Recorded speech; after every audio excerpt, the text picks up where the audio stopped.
Hello friends, life light സ്റ്റുഡിയോസിൻ്റെ പുതിയൊരു വീഡിയോയിലേക്ക് എല്ലാവർക്കും സ്വാഗതം. നമ്മളിന്ന് ഡിസ്കസ് ചെയ്യാൻ പോകുന്നത് ഒരു ബാക്ക് പ്ലേറ്റ് ഉപയോഗിച്ചിട്ട് എങ്ങനെ ഒരു റിയലിസ്റ്റിക് ആയിട്ടുള്ളൊരു റെൻഡറിങ് പ്രൊഡ്യൂസ് ചെയ്യാം എന്നുള്ളതിനെ പറ്റിയിട്ടാണ്. അപ്പോൾ എന്താണ് ബാക്ക് പ്ലേറ്റ്? ബാക്ക് പ്ലേറ്റ് എന്ന് വെച്ച് കഴിഞ്ഞാൽ ബാക്ക്ഗ്രൗണ്ട് ഇമേജസ് തന്നെയാണ് ബാക്ക് പ്ലേറ്റ്സ് എന്ന് പറഞ്ഞു കഴിഞ്ഞാൽ.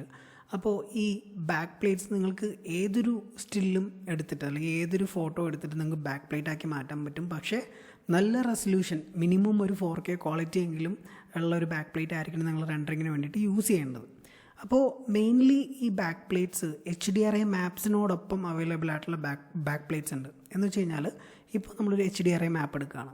അപ്പോൾ ആ HDRI മാപ്പ് എന്ന് പറയുമ്പോൾ ഒരു 360 ആയിട്ടുള്ളൊരു ഒരു ഫോമാറ്റാണ് അല്ലേ. 360 ആയിട്ടുള്ളൊരു ഇമേജ് അല്ലെങ്കിൽ ഒരു HDRI ഫോമാറ്റിലായിരിക്കും അത് വരുന്നത്. അപ്പോൾ ഈ 360 ആയിട്ടുള്ള ഈ ഒരു ഇമേജിനെ നമ്മളൊരു 8 or 10 സ്ലൈസസ് ആയിട്ട് കട്ട് ചെയ്താൽ എങ്ങനെ ഇരിക്കും? അപ്പോൾ ആ ഒരു HDRIയുടെ സെപ്പറേറ്റ് പീസസ്, അതിനെയാണ് ഈ പറഞ്ഞ പോലെ HDRI മാപ്പിൻ്റെ ബാക്ക് പ്ലേറ്റ്സ് എന്ന് വിളിക്കുന്നത്. ഓക്കെ, അപ്പോൾ HDRI ഹാവൻ എന്ന് പറയുന്ന സൈറ്റിൽ നിങ്ങൾക്ക് ബാക്ക് പ്ലേറ്റ്സും HDRIയും അവൈലബിൾ ആണ്. നിങ്ങൾ സെലക്ട് ചെയ്യുന്ന HDRI അതിൻ്റെ ബാക്ക് പ്ലേറ്റ്സോടുകൂടി തന്നെ നിങ്ങൾക്ക് അവിടെ അവൈലബിൾ ആയിട്ട് കിട്ടും. അപ്പോൾ അത് യൂസ് ചെയ്ത് നിങ്ങൾ റെൻഡർ ചെയ്യാൻ ശ്രമിക്കുക. ഓക്കെ, അപ്പോൾ ഞാനിപ്പോൾ ഈ ഒരു ഇമേജ് എടുത്ത് വെച്ചിട്ടുണ്ട്. ഈ ഒരു ഇമേജിൻ്റെ 360 ആയിട്ടുള്ളൊരു HDRI മാപ്പും എൻ്റെ കയ്യിലുണ്ട്. അപ്പോൾ ഈ കാണുന്നത് ആക്ച്വലി ആ ഒരു HDRIയുടെ ഒരു ഭാഗം മാത്രമാണ്. ഇപ്പോൾ ഇതിൻ്റെ 360 എടുക്കുകയാണെങ്കിൽ ഇതിൻ്റെ ഓപ്പോസിറ്റ് സൈഡൊക്കെ നമുക്ക് കാണാൻ പറ്റും അല്ലേ. ഇപ്പോൾ ആ ഒരു ഓപ്പോസിറ്റ് സൈഡോ അല്ലെങ്കിൽ മറ്റ് ഭാഗങ്ങളോ എൻ്റെ കയ്യിലില്ല. ഞാൻ എടുത്തിരിക്കുന്നത് ആ ഒരു 360യുടെ ഓൺലി 1/3 ഓഫ് ദ ഏരിയ ആണ് എടുത്തിരിക്കുന്നത്. അപ്പോൾ ഒരു ഭാഗം മാത്രമേ ഇപ്പോൾ എൻ്റെ കയ്യിൽ അവൈലബിൾ ആയിട്ടുള്ളൂ. കാരണം നമ്മൾ ഈ ഒരു സീനാണ് ക്രിയേറ്റ് ചെയ്യാൻ പോകുന്നത് അല്ലേ. അപ്പോൾ മറ്റുള്ള ഇമേജസിൻ്റെ ആവശ്യമില്ല. അപ്പോൾ നിങ്ങളും അതേപോലെ തന്നെ നിങ്ങൾക്ക് ആവശ്യമായിട്ടുള്ള ഇമേജോ അല്ലെങ്കിൽ പൊസിഷനോ സെലക്ട് ചെയ്ത് ചെയ്യാവുന്നതാണ്. ഓക്കെ, അപ്പോൾ നമുക്ക് ജസ്റ്റ് സ്റ്റാർട്ട് ചെയ്യാം. നമുക്ക് ഇതിലേക്ക് ഞാനിപ്പോൾ ചെയ്യുന്നത് ഒരു പോഷ് കാറാണ് ഇതിലേക്ക് ഇമ്പോർട്ട് ചെയ്യാൻ പോകുന്നത്. അപ്പോൾ നമുക്ക് ജസ്റ്റ് ഒന്ന് ഇമ്പോർട്ട് ചെയ്യാം.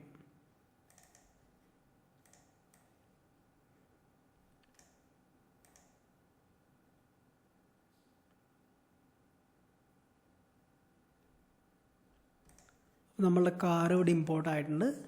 ഇനി നമ്മൾ മെയിനായിട്ട് ചെയ്യേണ്ട ഒരു കാര്യം എന്താണെന്ന് വെച്ച് കഴിഞ്ഞാൽ ഇതിൻ്റെ ടെക്സ്ചേഴ്സ് റീകളക്ട് ചെയ്യുക എന്നുള്ളതാണ്. ഇപ്പോൾ ഇതിൻ്റെ ടെക്സ്ചേഴ്സൊക്കെ കുറേ മിസ്സിംഗ് ആണ്. അതിൻ്റെ ലോഗോ അതേപോലെ കാര്യങ്ങളൊക്കെ ഇതിൽ മിസ്സിംഗ് ആണ്. അപ്പോൾ നമുക്ക് അതൊന്ന് ഇമ്പോർട്ട് ചെയ്ത് കൊണ്ടുവരാം എന്നുള്ളതാണ് നെക്സ്റ്റ് നോക്കണം. അപ്പോൾ അതെങ്ങനെയാണ് ചെയ്യേണ്ടതെന്നുള്ളത് ഞാൻ ഓൾറെഡി ഒരു വീഡിയോ ചെയ്തിട്ടുണ്ട്. അസറ്റ് ട്രാക്കിംഗ് എന്നാണ് അതിനെ പറയുക. അസറ്റ് ട്രാക്കിങ്ങിനെ പറ്റിയിട്ടുള്ളൊരു വീഡിയോ നമ്മുടെ ചാനലിൽ ഓൾറെഡി ഉണ്ട്. മിസ്സിംഗ് ആയിട്ടുള്ള ടെക്സ്ചേഴ്സ് എങ്ങനെ റീകളക്ട് ചെയ്യുക എന്നുള്ളതിനെ പറ്റി. അപ്പോൾ അത് ചെയ്യേണ്ടത് എങ്ങനെയാണെന്ന് വെച്ചാൽ ജസ്റ്റ് Shift+T പ്രസ് ചെയ്യുക. അപ്പോൾ നമുക്ക് ഇങ്ങനൊരു ഡയലോഗ് ബോക്സ് വരും. അതിനുശേഷം നമ്മൾ ഇവിടെ ഒന്ന് റീഫ്രഷ് ചെയ്യുക. ഓക്കെ, അപ്പോൾ നമ്മളുടെ സീനിൽ മിസ്സിംഗ് ആയിട്ടുള്ള ഫയലുകളുടെ ഒരു ലിസ്റ്റ് നമുക്ക് ഇവിടെ അവൈലബിൾ ആയിരിക്കും. നമ്മളെന്താ ചെയ്യേണ്ടതെന്ന് വെച്ചാൽ ഫയൽ മിസ്സിംഗ് എന്നുള്ളത് ഫസ്റ്റ് ക്ലിക്ക് ചെയ്യാം. ഷിഫ്റ്റ് പിടിച്ചതിന് ശേഷം അതിന് താഴെയുള്ള ക്ലിക്ക് ചെയ്യാം. അപ്പോൾ എല്ലാം ഒരുമിച്ച് സെലക്ട് ആവും. അതിനുശേഷം റൈറ്റ് ക്ലിക്ക് ചെയ്തതിന് ശേഷം സെറ്റ് പാത്ത് എന്നുള്ളൊരു ഓപ്ഷൻ സെലക്ട് ചെയ്യാവുന്നതാണ്. ഓക്കെ, ഇനി ഈ സെറ്റ് പാത്തിലേക്ക് നമ്മൾ എന്താ ചെയ്യേണ്ടതെന്ന് വെച്ച് കഴിഞ്ഞാൽ എവിടെയാണോ നമ്മളുടെ ടെക്സ്ചേഴ്സ് കിടക്കുന്നത് അതിൻ്റെ ഫോൾഡർ അഡ്രസ്സ് നമ്മൾ കോപ്പി ചെയ്തതിന് ശേഷം ഇവിടെ പേസ്റ്റ് ചെയ്യുക. ഓക്കെ, അപ്പോൾ നമുക്കിതാ ഈ ഒരു മാപ്സ് നമുക്കിവിടെ അവൈലബിൾ ആണ്. ഈ മാപ്സിൻ്റെ ഫോൾഡർ അഡ്രസ്സ് ഇവിടെയാണ് നമുക്ക് അവൈലബിൾ ആണ്. ഇതാ ഇവിടെ ക്ലിക്ക് ചെയ്യുക, കോപ്പി അഡ്രസ്സ് എടുക്കുക. അതിനുശേഷം നമുക്കിതാ ഇവിടെ പേസ്റ്റ് ചെയ്യാവുന്നതാണ്. ഓക്കെ, ഇപ്പോൾ നമ്മുടെ ടെക്സ്ചേഴ്സ് നമുക്കിവിടെ അവൈലബിൾ ആയിട്ടുണ്ട്. നമ്മുടെ ലോഗോസും കാര്യങ്ങളൊക്കെ നമുക്കിവിടെ കിട്ടിയിട്ടുണ്ട്. ഇനി നമ്മൾ നെക്സ്റ്റ് ചെയ്യാൻ പോകുന്ന കാര്യം ഒരു ക്യാമറ ആംഗിൾ സെറ്റ് ചെയ്യുക എന്നുള്ളതാണ്. ഓക്കെ, അപ്പോൾ നമ്മളുടെ പൊസിഷൻ, നമ്മൾ കാർ പ്ലേസ് ചെയ്യാൻ പോകുന്നത് ഈ ഒരു പൊസിഷനിലാണ്. നമ്മൾ നേരത്തെ കണ്ട ഇമേജിൽ കണ്ട പോലെ നേരത്തെ നമ്മൾ ചെയ്ത് വെച്ചിരിക്കുന്ന റെൻഡറിൽ ഈ ഒരു സൈഡിലാണ് നമ്മളെ വ്യൂ കാണുന്നത്. അപ്പോൾ നമുക്ക് ആ ഒരു രീതിയിൽ ക്യാമറ ആംഗിൾ സെറ്റ് ചെയ്യാം. നമ്മൾ ജസ്റ്റ് ക്യാമറ എടുക്കുക, VRAY ഫിസിക്കൽ ക്യാമറ എടുക്കുക. നമ്മൾ ജസ്റ്റ് ഇങ്ങനൊരു വ്യൂ നമ്മൾ സെറ്റ് ചെയ്യാം. അതിനുശേഷം നമുക്ക് ഈ ക്യാമറ ഒന്ന് അലൈൻ ചെയ്യാം. ഓക്കെ,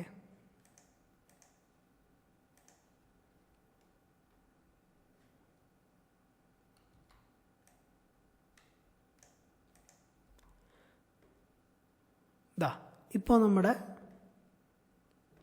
ആംഗിൾ ഏകദേശം സെറ്റായിട്ടുണ്ട്.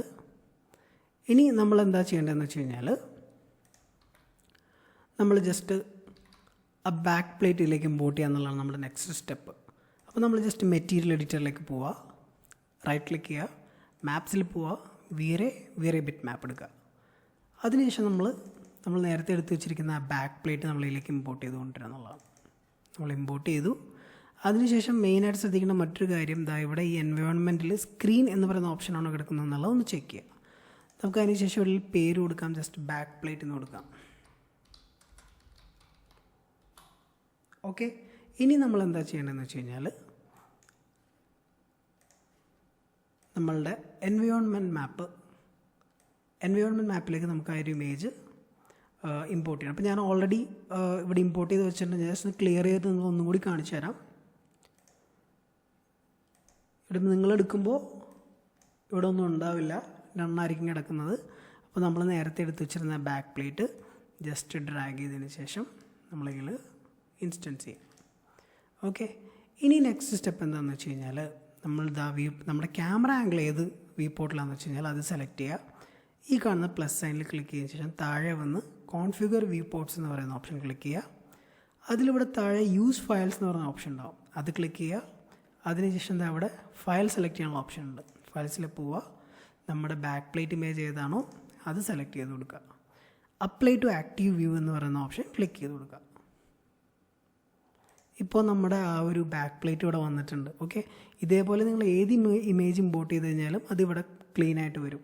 ഇനി നമ്മൾ ചെയ്യേണ്ട അടുത്തൊരു കാര്യം എന്ന് വെച്ച് കഴിഞ്ഞാൽ നമ്മളുടെ ക്യാമറ ആംഗിൾ കറക്റ്റ് ചെയ്യുക എന്നുള്ളതാണ്. അപ്പോൾ നമ്മൾ ആ ഒരു കാറ് മൂവ് ചെയ്യാതെ നമ്മളുടെ ക്യാമറ തന്നെ കറക്റ്റായിട്ട് മൂവ് ചെയ്യാൻ ശ്രമിക്കുക.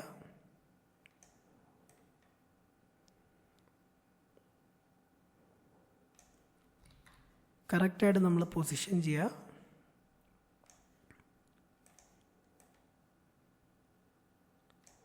സ്കെയിൽ ഒന്ന് കുറച്ചൊന്ന് അഡ്ജസ്റ്റ് ചെയ്യുക.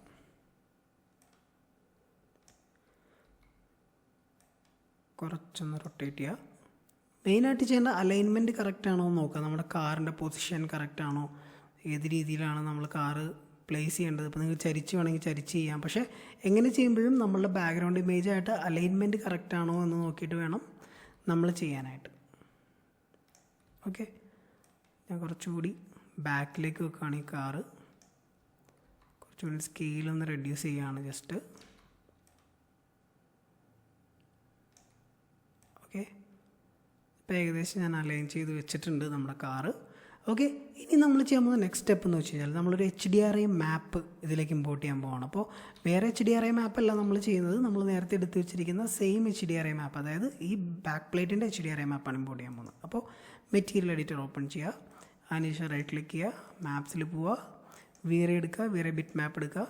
അപ്പോൾ VRAY 5ഉം അതിനുശേഷം വരുന്ന വേർഷനിലൊക്കെ VRAY HDRI മാപ്പ് അവൈലബിൾ അല്ല. അതിന് പകരം VRAY ബിറ്റ് മാപ്പ് തന്നെയാണ് യൂസ് ചെയ്യുന്നത്. HDRIക്ക് വേണ്ടി ബിറ്റ് മാപ്പ് തന്നെയാണ് നമ്മൾ യൂസ് ചെയ്യുന്നത്. ഓക്കെ, അപ്പോൾ നമുക്ക് ബിറ്റ് മാപ്പ് ഒന്ന് കൊണ്ടുവരാനിലേക്ക് HDRI മാപ്പ് ഇമ്പോർട്ട് ചെയ്യാം. HDRI മാപ്പ് കൊണ്ടുവന്ന ശേഷം നമ്മൾ TDS Max സ്റ്റാൻഡേർഡ് എന്നുള്ളത് സ്ഫെറിക്കലാക്കി കൊടുക്കാം. അതിനുശേഷം നമുക്ക് ഇവിടെ എൻവയോൺമെൻറ്റിൽ പോയിട്ട് അത് സ്ഫെറിക്കലാണോ എന്ന് നോക്കാം. ഇനി ഇവിടെ നമുക്ക് ജസ്റ്റ് നെയിം ചെയ്യാം HDRI. എപ്പോഴും നമ്മൾ മെറ്റീരിയൽ കൊണ്ടുവരുമ്പോൾ നെയിം ചെയ്യണം. ഇനി നമ്മൾ നെക്സ്റ്റ് ചെയ്യാവുന്ന കാര്യം നമ്മൾ ഡോം ലൈറ്റ് നമുക്കിവിടെ പ്ലേസ് ചെയ്യാം. ഈ ഡോം ലൈറ്റ് പ്ലേസ് ചെയ്തതിന് ശേഷം നമുക്കിതാ HDRIയുടെ സ്ലോട്ടിലേക്ക് നമുക്ക് ജസ്റ്റ് ഈ HDRI മാപ്പ് ഡ്രാഗ് ചെയ്തിട്ട് കൊടുക്കാം. അതിനുശേഷം ഈ ഓപ്ഷനിൽ ഇൻവിസിബിൾ എന്ന് പറയുന്ന ഓപ്ഷൻ കൊടുക്കണം. ഓക്കെ, നമുക്ക് HDRI മാപ്പിന് വിസിബിലിറ്റി ആവശ്യമില്ല, അതിൻ്റെ എഫക്റ്റ് മാത്രമേ നമുക്ക് ആവശ്യമുള്ളൂ. ഓക്കെ, ഇനി നമുക്ക് ജസ്റ്റ് ഒന്ന് റെൻഡർ ചെയ്ത് നോക്കാം. ഓക്കെ, എങ്ങനെയാണ് ഇതിരിക്കുന്നതെന്ന് നമുക്ക് ജസ്റ്റ് അറിയാമല്ലോ. നമ്മുടെ VRAY ഫ്രെയിം ബഫർ എടുത്തു. ഇനി നമുക്ക് ജസ്റ്റ് ഒന്ന് റെൻഡർ ചെയ്ത് നോക്കാം. എനിക്ക് വളരെ ഇമ്പോർട്ടൻ്റ് ആയിട്ടുള്ളൊരു കാര്യം കൂടി പറയാനുണ്ട്. ഞാനെപ്പോഴും റെൻഡറിങ് എന്ന് പറഞ്ഞിട്ട് ഞാൻ ഈ ഒരു ബട്ടണിലാണ് ഈ ഒരു ബട്ടണിലാണ് ഞാൻ ക്ലിക്ക് ചെയ്യാറ്. സത്യം പറഞ്ഞാൽ ഇത് IPR റെൻഡറിങ്ങിൻ്റെ ഓപ്ഷനാണ്. നിങ്ങൾ ആരും തെറ്റിദ്ധരിക്കരുത്. ഇത് പ്രിവ്യൂ കാണാൻ വേണ്ടിയിട്ടാണ്. Interactive progressive റെൻഡറാണത്. പ്രിവ്യൂ കാണാൻ വേണ്ടി മാത്രം യൂസ് ചെയ്യുന്ന ഒരു ബട്ടണാണത്. മെയിൻ റെൻഡർ ചെയ്യുന്നത് ഇവിടെയാണ്. ഓക്കെ, നമ്മളിപ്പോൾ ഈ ബട്ടണാണ് ക്ലിക്ക് ചെയ്യുന്നതെന്നുണ്ടെങ്കിൽ ഒരുപാട് സമയമെടുക്കും റെൻഡർ ആവാനായിട്ട്. ഈ ഒരു ബട്ടണാണെങ്കിൽ പ്രിവ്യൂ പെട്ടെന്ന് കാണാം. നമ്മൾ കൊടുത്തിരിക്കുന്ന ടെക്സ്ചർ എന്താണ്, ലൈറ്റിംഗ് എന്താണ്, വളരെ പെട്ടെന്ന് തന്നെ ഈസി ആയിട്ട് നമുക്ക് ലൈവായിട്ട് അപ്ലൈ ചെയ്ത് കാണാൻ പറ്റും. അപ്പോൾ ആരും തെറ്റിദ്ധരിക്കരുത്, ഇതാണ് മെയിനായിട്ടുള്ള റെൻഡറിങ് ബട്ടൺ. ഇത് IPR റെൻഡറാണ്. ഓക്കെ, എനിക്ക് മോസ്റ്റ്ലി ഞാൻ ഈ ഒരു ബട്ടണാണ് യൂസ് ചെയ്യുന്നത്. കാരണം നിങ്ങൾക്ക് പ്രിവ്യൂ കാണിച്ച് തരാൻ വേണ്ടിയിട്ടാണ് ഞാൻ യൂസ് ചെയ്യുന്നത്. ഫൈനൽ റെൻഡർ ചെയ്യുമ്പോൾ എപ്പോഴും ഈ ബട്ടൺ തന്നെ യൂസ് ചെയ്യുക. ഓക്കെ, അത് ശ്രദ്ധിക്കാം. അപ്പോൾ ഇങ്ങനെയാണ് നമ്മളെ കാറ് നമുക്ക് കിട്ടിയിരിക്കുന്നത് അല്ലേ. ഇനി നെക്സ്റ്റ് വളരെ ഇമ്പോർട്ടൻ്റ് ആയിട്ട് ചെയ്യേണ്ട ഇനിയാണ് ഏറ്റവും ഇമ്പോർട്ടൻ്റ് ആയിട്ടുള്ളൊരു ഭാഗത്തിലേക്ക് വരുന്നത്. ഇപ്പോൾ നമ്മളുടെ കാറ് ഭയങ്കര ഫ്ലാറ്റാണ് അല്ലേ. ഇപ്പോൾ ചുമ്മാ ഒരു കാറ് ഒരു ബാക്ക്ഗ്രൗണ്ടിൽ മുമ്പിൽ കൊണ്ടുവച്ചൊരു ഫീലാണ് നമുക്ക് കാണുന്നത്. അപ്പോൾ ഇനിയാണ് ഏറ്റവും ഇമ്പോർട്ടൻ്റ് ആയിട്ടുള്ളൊരു ഭാഗം വരുന്നത്. നമ്മൾ നെക്സ്റ്റ് ചെയ്യാൻ പോകുന്ന സ്റ്റെപ്പ് എന്താണെന്ന് വെച്ച് കഴിഞ്ഞാൽ, നമ്മളിതാ ഇവിടെ ഒരു പ്ലെയിൻ എടുത്തതിന് ശേഷം നമ്മളൊരു പ്ലെയിൻ നമ്മൾ ജസ്റ്റ് ഇങ്ങനെ ഡ്രാഗ് ചെയ്ത് ഇവിടെ വെക്കും താഴെ. ഇനി ഈ പ്ലെയിൻ കറക്റ്റായിട്ട് കാറിൻ്റെ ടയറിന് താഴെ നമ്മൾ ജസ്റ്റ് കൊണ്ട് പ്ലേസ് ചെയ്യും. കറക്റ്റായിട്ട് ടയറിന് താഴെ തന്നെ വയ്ക്കും.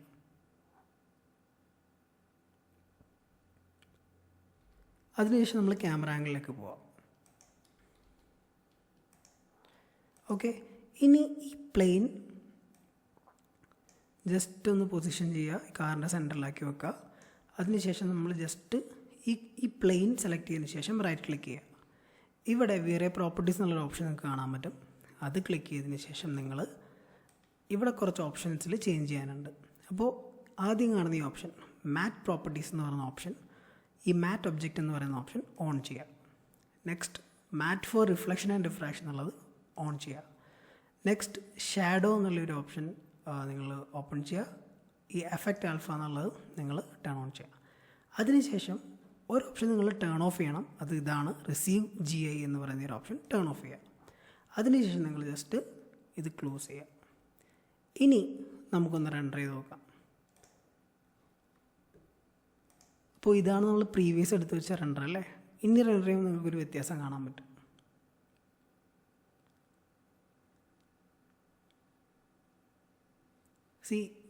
ഇപ്പോൾ നമുക്ക് നല്ലൊരു ഷാഡോ കാണാൻ പറ്റുന്നുണ്ടല്ലേ അവിടെ.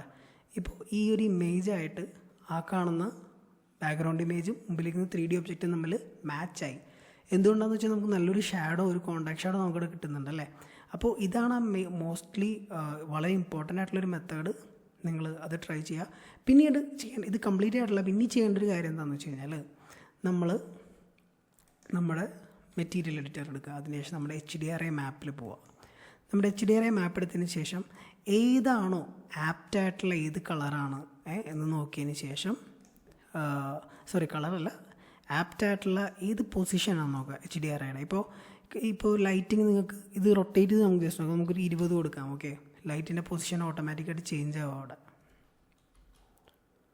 ഓക്കെ, നമുക്കിത് ജസ്റ്റ് ഓട്ടോമാറ്റിക്കായിട്ട് റൊട്ടേറ്റ് ചെയ്യാം. ആ ലൈറ്റ് ചേഞ്ച് ആവുന്നുണ്ടോ നിങ്ങൾ? നമുക്ക് ജസ്റ്റ് 100 കൊടുക്കാം. കണ്ടോ? അപ്പോൾ ഒരേ HDRI മാപ്പാണ് യൂസ് ചെയ്യുന്നതെങ്കിൽ, അപ്പോൾ നമ്മൾ എടുത്തിരിക്കുന്ന HDRI മാപ്പിൻ്റെ ബാക്ക് പ്ലേറ്റ് തന്നെയാണ് യൂസ് ചെയ്യുന്നതെങ്കിൽ വളരെ ബെനിഫിറ്റാണ്. കാരണം സെയിം ലൈറ്റിങ് നമുക്ക് ക്യാച്ച് ചെയ്യാൻ പറ്റും. അപ്പോൾ ഇപ്പോൾ ഭയങ്കര ഫ്ലാറ്റ് ആയിട്ടിരിക്കണം. അപ്പോൾ നമ്മൾ ഓരോ വട്ടവും ഈ വാല്യൂ ചേഞ്ച് ചെയ്ത് നോക്കണം, ഏത് വാല്യൂവിൽ വരുമ്പോഴാണ് ലൈറ്റ് ആപ്റ്റായിട്ട് വരുന്നത്. ഇപ്പോൾ ഞാൻ ഓൾറെഡി ചെയ്ത് വെച്ചുകൊണ്ട് എനിക്കറിയാം 150 കൊടുത്തു കഴിഞ്ഞാൽ കുറച്ചും കൂടി ക്ലീൻ ആയിട്ട് നമുക്ക് കാണാൻ പറ്റും. ഇപ്പോൾ ജസ്റ്റ് നോക്കുകയാണെങ്കിൽ ഇപ്പോൾ കളർ ഏകദേശം ഒരു ആക്യുറേറ്റ് കളറിലാണ് വന്നിരിക്കുന്നത്. അപ്പോൾ നിങ്ങളുടെ ഇഷ്ടം ഏത് ലൈറ്റിങ്, അപ്പോൾ നിങ്ങൾക്ക് പെർഫെക്റ്റ് ആയിട്ട് തോന്നുന്ന ഒരു ലൈറ്റിങ് നിങ്ങൾ കൊടുക്കുക. ഓക്കെ, അതിനനുസരിച്ച് ഏതൊരു മാപ്പ് യൂസ് ചെയ്യുമ്പോഴും അതിൻ്റെ HDRI മാപ്പ് അതിൻ്റെ റൊട്ടേഷൻ കറക്റ്റ് ചെയ്ത് ലൈറ്റ് കറക്റ്റ് ആണോ എന്ന് നിങ്ങൾ തന്നെ ശ്രദ്ധിക്കുക. ഓക്കെ, അപ്പോൾ ഇങ്ങനെയാണ് നമ്മൾ ഒരു ബാക്ക് പ്ലേറ്റും HDRI മാപ്പും ഉപയോഗിച്ചിട്ട് നമ്മളൊരു സീൻ ലൈറ്റ് അപ്പ് ചെയ്യുന്നത്. അപ്പോൾ നിങ്ങൾക്ക് ഏതൊരു കാർ മോഡലോ, കാർ മാത്രമല്ല ഏതൊരു 3D ഒബ്ജക്റ്റും ഒരു ബാക്ക്ഗ്രൗണ്ട് ഇമേജായിട്ട് ബ്ലെൻഡ് ചെയ്യാൻ നിങ്ങൾക്ക് പറ്റും. അപ്പോൾ ഇതിനെ ഫോട്ടോ മാച്ചിങ് എന്നും പറയും. അതിനുശേഷം നമുക്കിത് അവിടെ നമ്മുടെ എക്സ്പോഷർ ഓപ്ഷനും കാര്യങ്ങളൊക്കെ ഉണ്ടെങ്കിൽ നമുക്ക് ഇതിൻ്റെ ബ്രൈറ്റ്നസ്സും കാര്യങ്ങളൊക്കെ കൊടുക്കാം. അതേപോലെ തന്നെ നമുക്ക് ഇവിടെ ഫിലിം ടോൺ മാപ്പ് എന്ന് പറഞ്ഞൊരു ഓപ്ഷൻ ഉണ്ട്, VRAY ഡിഫോൾട്ട് ഉള്ളത്. അതിൽ നമുക്ക് ജസ്റ്റ് ഒന്ന് പ്ലേ ചെയ്യാം. അപ്പോൾ എന്നെ കുറച്ച് കളർ കറക്ഷൻ കാര്യങ്ങളൊക്കെ ആക്കി നമുക്ക് എടുക്കാം, നിങ്ങളുടെ ഇഷ്ടമാണ്. അപ്പോൾ ഇതേപോലെ ഈ ഒരു ഇമേജ് മാത്രമല്ല, ഈ ഒരു 3D മോഡൽ മാത്രമല്ല, മറ്റേത് 3D മോഡൽസ് നിങ്ങൾക്ക് നിങ്ങളുടേതായിട്ടുള്ള ബാക്ക് പ്ലേറ്റ്സ് വെച്ചിട്ട് നിങ്ങൾക്ക് ബ്ലെൻഡ് ചെയ്യാൻ പറ്റും. അപ്പോൾ നിങ്ങളുടെ ഇഷ്ടമാണ് എന്ത് ചെയ്യണം എന്നുള്ളത്. അപ്പോൾ ട്രൈ ചെയ്ത് നോക്കുക. ഈ വീഡിയോ നിങ്ങൾക്ക് ഒരുപാട് ഇഷ്ടപ്പെട്ടെന്ന് വിചാരിക്കുന്നു. അപ്പോൾ ലൈക്ക് ചെയ്യുക, കമൻറ്റ് ചെയ്യുക, സബ്സ്ക്രൈബ് ചെയ്യുക, നിങ്ങളുടെ ഫ്രണ്ട്സിലേക്കൊക്കെ ഇത് വീഡിയോ എത്തിക്കുക. ഇനി എന്തെങ്കിലും ഡൗട്ട്സോ കാര്യങ്ങളുണ്ടെങ്കിൽ നിങ്ങൾക്ക് തീർച്ചയായിട്ടും കമൻറ്റ് ചെയ്യാവുന്നതാണ്. നമ്മൾ അതിനുള്ള സൊല്യൂഷൻ നമ്മൾ പറയുന്നതായിരിക്കും. അപ്പോൾ ഇനി നിങ്ങൾക്ക് എന്തെങ്കിലും പർട്ടിക്കുലർ വീഡിയോസ് വേണമെന്നാണെങ്കിൽ നിങ്ങൾ അതും സജസ്റ്റ് ചെയ്യുക. അപ്പോൾ thank you so much. Next ഒരു വീഡിയോ ആയിട്ട് നമ്മൾ വീണ്ടും വരുന്നതാണ്. അതുവരെയും താങ്ക് യു സോ മച്ച്.